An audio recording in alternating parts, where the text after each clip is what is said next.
dhiifama naa godhu daawwattoota asumaaniin isinit dhaammadha. Asumaan isin dhaammadha.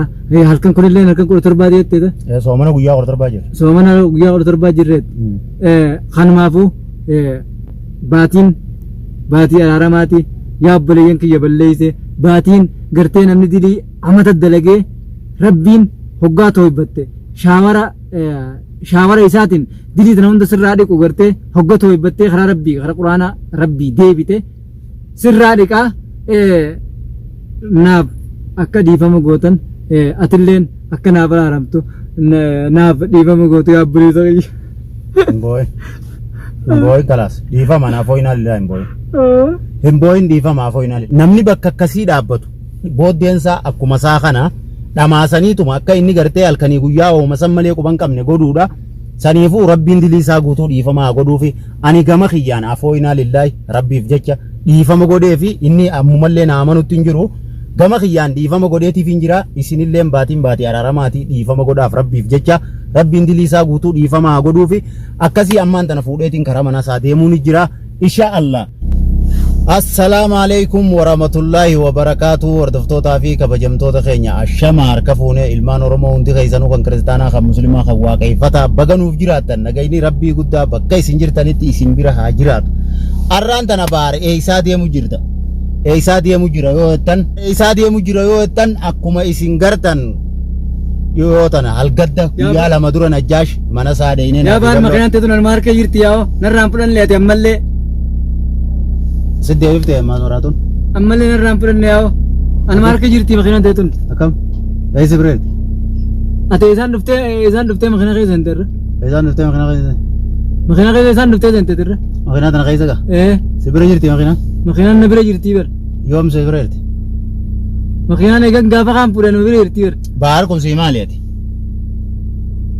way akka sheetichi nutti himetti yaa baar diina keenya ka dalagaa teenya hunda balleessu magaalaa keessa dalagaa teenya dhaabee ni dhaabaa akkaati beeytutti kamisira yaa obboleessa kiyyaa waan akkana hin seene yaa amman teessaa yoo jira obboleessa kiyyaa akkana eessaa deemu jirra hin beekoodhaan bakka tanaa maqinaa keessa na fiddee hin beeku akkatti na fiddee maqinaa sana keessa bakka tanaa maqinaa keessa na fiddee hin beeku anuma deemu jiraaniif hin taa'an maqinaa moo suma bira jirtiif ta'isaa anuma bira jirtiif hin taa'an anuma deemu jiraaniif hin taa'an miskiina jeeshee kamiini biro akkasii daawwattoota keenya akkuma isin gartanitti anaa fi balloon Najjaash fuunee bakka markazaa geessinee guyyaa lama markaza taa'ee arraan tana na bilbilanii kootuu fuudhii naan jaaniin dhaqee achi markazaa fuudhee waliin deemu jirra ijoolleen teessarti ijoolleen tiyyamu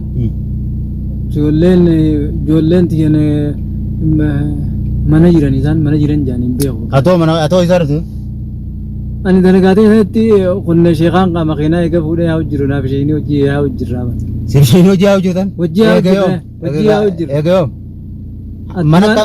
mana kan galiin hangam takka addumaanuun baanee bar mana kan galiin hangam takka naaf inni addumaanuun baanee bar wajjuma jirtan wajjuma jirra wajjuma jirra naaf inni addumaanuun baanee ate isaa dhufte duba arraan tana isaa dhufte makiinaa kee teessa ate isaa dhufte mee salaamtaa godhi daawwattoota kaameraas keessa assalaamu alaykum wa rahmatullahi wa barakatuh. Hordoftoota fi daawwattoota keenya salaamtaan tiitan onnee irraa burqite bakka jirtan maratti isin haa geessu qilleensa irraan jecha bari jawanni baba sin ajaa'iba nutti taate ati makiinaa tana keessa dhufuudha makiinaa tana keessa dhufuun salaamtaan baara akkam godhuu feeta ati kun akkatti nutti himanii tokkosi malee dhuguma dalagaa magaalaa tana keessa dalagaa dhaabdee jirta dalagaa sana deebitee dalaguu feeta dalagaa sheetichaa sammoo ati ma dalagaa sanatti deebitee dalaguu feeta a'uuzu billaahi mina sheetaan rajiim dalagaa maali yoo dalagaan teenyu ta sheetichisanii moo awoosan sheeyitaana ta'uu eegumaan ati bakka sheekaan san nageessiseen achi bayyanoota waamee qaarkee bayyana yaa obboleessa kiyya baar kun sii maali ati yaa obboleessa kiyya galatoom yaa ati obboleessa kiyya yaa siin ajjeesuus hin deemu jiraadha ati anamu takkas na goote san hundi akkanumatti lafa dhiisaa sila akkana goote hin beeytooti yaa beekee sin goone yaa obboleessa kiyya an beekee ulaan cufa jirti qolloffe jirti harri baasii jirtu sila ati taa baar goote san hunda baar akkanuma naa dhiisettee yaadda an beekee sin goone san hunda beekee sin goone yaa akkam beekte namaan na gooyise san namaan na gooyise yaa obboleessa kiyya dhiifama yaa dhiifama akkanaa jira akkanumatti amma sin ajjeese illaa Wanni siin deemu maali? Sochochiisuufi. Illaa akkasi. Ihii. Yaa san hunda dhiifama san hunda dhiifama. Baardiina kiyya jaan turre reeti. San hunda dhiifama yaa waan dhiiseetiin jira bara amma dhiiseetiin jira kun qabdu. Maal dhiifte eessatti hin goba? San hunda dhiiseetiin jira waan hunda dhiiseetiin bara mana galeetiin taa'u jira. Maallaqa meeqa guurratteeti namicha irraa? Mana galee taa'utti hin jiru. Mana kami galtee taa'u jirti? Mana kiyya galeetiin taa'u jira bara. Maaltu si taasisa mana keessatti? Mana kiyya galeetiin nageetiin taa'u jira nu uummata naa fedhuu isheetiin taa'u jira mi. Mana baarkanii ni dhaqechaa oltu sun si geessuma mana kiyya. Mana keemu. Mana keemu. Yaa mana keemu maafiin dhufa malee ati nan geessi yaa akkanatti. Akkanatti. Mana kiyyattee bakka biraan naan deemta. Bakka biraa daagam. Bakka anti si akkas godhu qaa. Amma eessatti darbuu deemta eessatti darbuu deemta. Si fageessan si qochiisuu deema. Anamoo. Eessatti deemte ulaan cufa. Deebitee waan sanni dalee itaati mee ol deebiin batachiin isaa isa tokkoon deema. Ansi tokkoon deema akka keetii tiimi bara. An akka keetii tiimi. Baatiin keessa irra tun baatii maati? Baatiin maskarame qa. Maskaram kam? Birraa. Maskarami birraa fi maskaram biyya teenya jira bara. Kami maskaram? Birra jirra qama birraa. Akka ramadaana rabbii. Ramadaanni rabbii kaatee amatatti eegdu sun akka gahee keessa jirru quba qabdaati. Ramadaana moo? Soomanatti akka jirru ni beekta. Gara dhufa ramadaanni gara dhufa qa. Soomanni olii dhufa? Olii dhufa soomanni. Akka soomana jirru hin beektu ati immoo? Olii dhufa akka soomana jirru maalitti hin beeku olii dhufa. Olii dhufa? Soomanni akka dhufuuti yommuu ni beekta? Olii lan tuqman qabnu kan nuti manaa gadi baatu. Baatii meeqaaf? Soomana? Baatii lama matatti eebbi. Maaliif qobalta akkasuma? Astaghfirullah rabbi. Akkasuma maaliif qobalta? Daawwattoota keenya soomana baatii lamaa fe. Ati nagama qabda amma fi? Fayyaa qabda amma? Amma fayyaan qaba fayyaan qaba amma fayyaan qaba fayyaa qaba naan taa'u jiraami. Fayyaa qabda? Fayyaa qaba naan. Soomana jirra manuti. Soomana? Soomanu jirra. Soomanni har'a guyyaa 16 jira. Har'a guyyaa 17? Soomana rabbii guyyaa 17 afaanii qaba. Iblis keetii wayyaa shayitaatti caqina kiyya kanaan na wallaalchite. Mariyaa wachuma jimaa halkanii guyyaa nyaallee halkanii guyyaa jimaa nyaallee dukkana takka keessa nu kaayee mana dukkana beedruuma keessa addunyaa kuma qabnu mariyaa nuti. Sheekhaami? Kaayee addunyaa kuma qabnu. Sheekha? Sheekha kaayee. Sheekha kaayee. Awwa shayitaala kana yoo garaatti deebi'e wayya mataa fi amataa addana wallaalchitee baatii fi baatii addana wallaalchitee mariyaa yoo lama duratti deebi'e amma booda isumaa dhabama isaa godhe. Inni isa ramma jira. Mana san jira beedruuma san. Beedruuma isaa sammoo? Amma ati mana isaa sanni ni geessita beedruuma hedduu san? Siin geessa siin qabsiisa mana isaa san hunda. Mana isaa amma ni qabsiifta? Mana isaa haafee hunda siin garsiisa haafee hunda. Kakadhu wallaahi billaahi ammaan deemee si qabsiisa. Wallaahi billaahi ammaan geessa nabbareeda kiyya akkanaa hin seeneeti nama nagaa akkanaa hin seeneeti ji. Ani siin qabsiisa addiidha tana siin qabsiisa. Amma deemtee na qabsiifta? Siin qabsiisa amma. Mana isaa amma na geessita? Saata nama. Kitaaba hunda gubta kitaaba hunda. Kitaaba inni oli gurratee taa'uun hunda ni gubta. Ni gubta. Geessitee na agarsiisa. Ilmi namaa kun nagee. Akka dhaqin amma mana sana hangam takka? Ani mana bubbuleetiin jira. Bubbulee. Eegan dhaqin. Galatoomi na geessita kaa. Siin geessaami siin geessa. Na qabsiifta. Siin geessaami siin geessa. Namicha baantu amma deemtee geessita. Sumaa qabsiisaa. Na qabsiifta? Siin qabsiisa. Ati na qabsiisuu keetiif galatoomi inni si duraa qabamee hidhaa jira. Way baga qabdee. Way ilmaa kiyyaa fi ana hunda wallaachitee adda baasee ilmaa kiyyaa jireenya ilmaa kiyyaa kuma qabu bar. Jiruun tanaa jiruun jettu ati gaafas? Jireenya ilmaa hogga maallaqa akkasii nu garsiisee maallaqa guddaa akkana laa ijaan nu garsiisee maallaqa viidiyoo hundaa si garsiisan. Viidiyoo hundaa si garsiisuu danda'a. Maallaqa akkasii keessa nu kaayeeti akkana nu garsiisee yoo deemtanii magaalaa keessa waan akkana daleeddan kun hundi keessan iyyee laal jimaa dooniyaa meeqa finna nuti. Jimaa dooniyaa meeqa finna halkanitti. Amma maallaqa san siifin kan naa hoyyoo siin jedhi dayita. Bakka sammu wallahi maallaqa isaa sanatti hafu waan jireenya kiyya nageenyaa jiraadhu. Indaytu. Tamaam. Ta bahar bara danuu kan akkana goote amata guutuu akka goote akkami siidii isa baata. Rabbii tokkichaaf jecha rabbii guyyaa qiyaamaa qattee amante san gartee duraan rabbitti amantaami saniif jecha dhiifa manaa godhe atoo rabbitti amante amane wallahi amane qabadhu meeshaata ashhadu allah ilaha illallah ashhadu anna muhammadar rasulullah rabbi malee rabbiin jiru rabbiin tokko Muhammad ergamaasaati ragaan baaqalaat rabbii waan akkasiin nan deebisanii waan jireenya kiyyaa fi maatii kiyyaa fi ilmaan kiyya na wallaalchisa. Mee karadhu rabbii kee dhiifa manaa godhe jiini.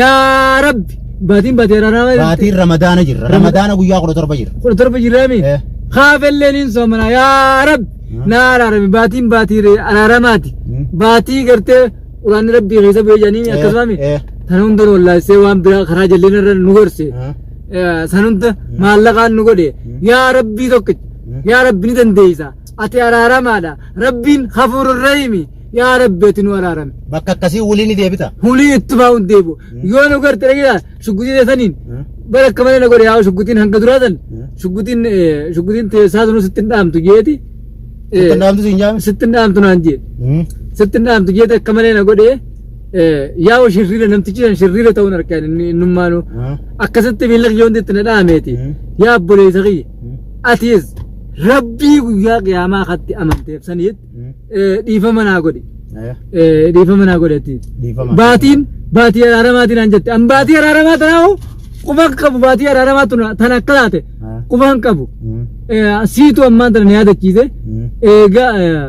أما بكترنا ديو جسل بكترنا بدل هالكني ويا قرآن ما quraana mi akkasi qa قرآن ما ربي كراو جيران تاني بكترنا بدل قرآن ربي كراو جيران كلي ويا قرآني تما صلاتني مني atoo karaatee salaate بكتن karaatee salaate to hanga duratan ka guya laman guya saden duratan arrantan eeglen arrantan bayyana dewan manisa kaisa jiru arra garte arran arke duraan goo qabdo duraan kuman qabu arra arkeetin wajjin arrantan anis itti hidhadhe salaate ni zarra rabbi si araaramu aamin aamin aamin rabbi si araaramu ani dhiifama si godhe ammoo lamada deebitee maqaa bahar maqaa fakkaataa bahar dhooyinaan ifiif dachii tanarraa ibda bamsiifte annumaa untuq oromoo balloo dhiifama kadhadhume oromoo balloo si kadhachaa turte quba qabaattus beeytus beeku baattus wallaalaan gootus osoo beeytuu gootus isaanillee dhiifama gaafadhu anaa miti an rabbii jechaa fi oromoo balloo si kadhachaa turte jecha dhiifama sii godhe fuula rabbiittiin dhiifama sii godhe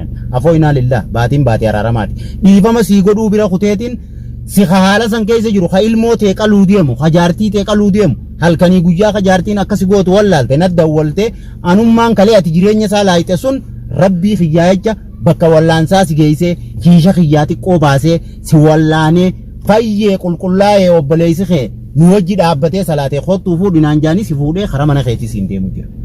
Ammaan tana laal yaa waanu ammaan farkee bari obboleessa kee anuu suuraan hoggaate kaameraa as keessa kana jirta kaameraa qaban kun suuraan irraa deemtee diyyaafu. Akka jirtuuf hin gartuu. Amma akkaan jiru suuraan irraa deemtee farkee warra uummata achi taa'e sun achi taa'ee keessatti salaatee quraana qarabsan suuraa isaanii bareedina maasha Allah jedha san. Toore. Hoggaan achi dhaqee suurumatti keessaa hojjetti iblaalo anka biraati. Anka biraati. Jarra karaa rabbii jiru san karaa khayrii jiru san suuraa namaa qaban. Suuraa namaa qaban. Suuraa namaa qabaachuu. Ati shayxaan akka keetii suuraa sirraa. Akkumaan achi dhaqattiin harke laa.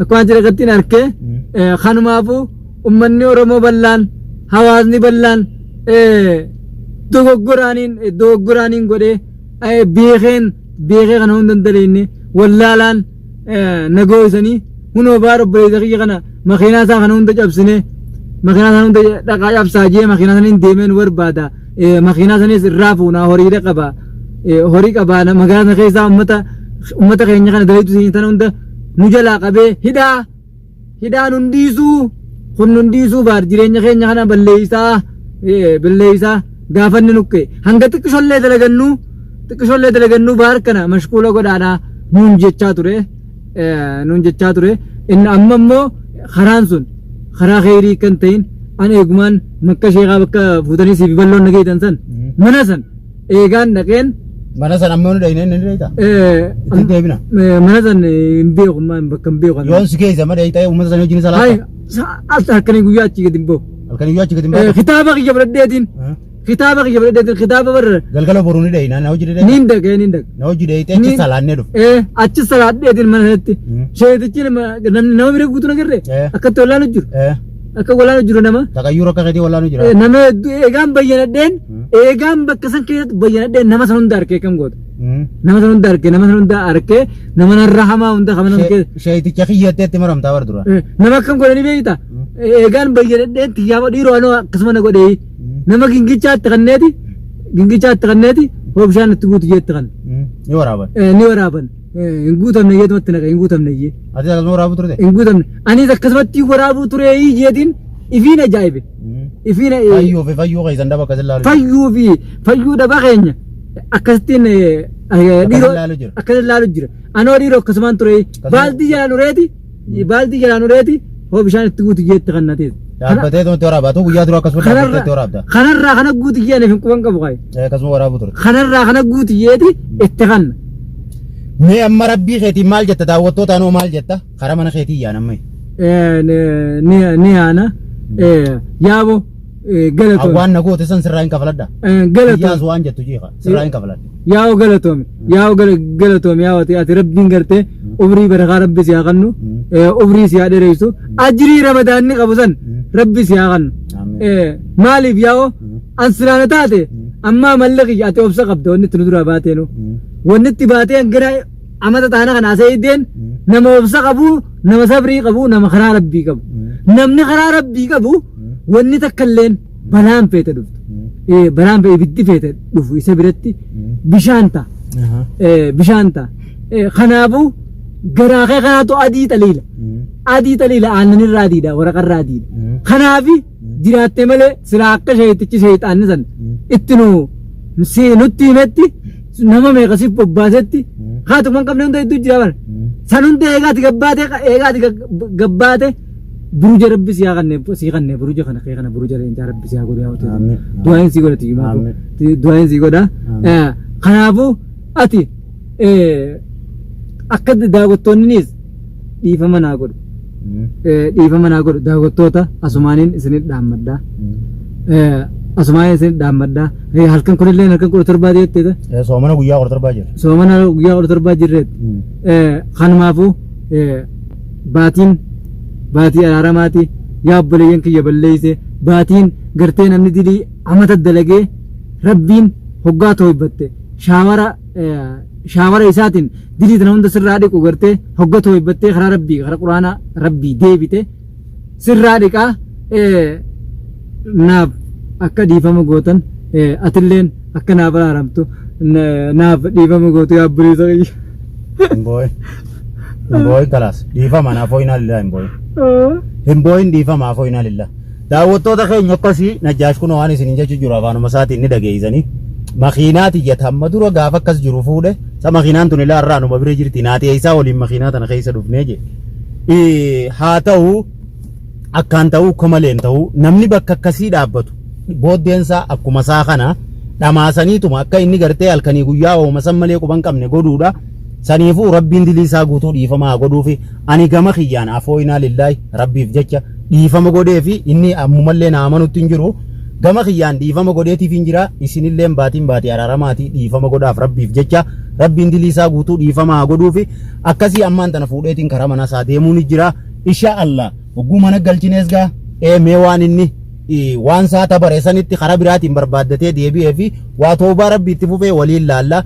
Ani gama kiyyaan rabbiif jecha dhiifama godheetiif hin jira afooyinaa lillaahi amma booda amma booda dhagi amma booda ilma namaa tokko ilma namaa tokko itti deemu afooyinaa lillaahi dhiifamaan rabbiif jecha dhiifama sii godheetiin jira akkasii daawwattoota keenya dhiifama godhaafi amma karaa mana isaa deemuu deemna fayyuu fi fayyuu dhaba isaatiin laala jeetii wanna jee arkeetiin jiraaniis fayyee jira rabbiin irraa oofuu rabbitti hin deebisini hanga gammachuu biraatiin walitti deebinutti assalaamu alaykum wa rahmatullahi wa barakaatuh.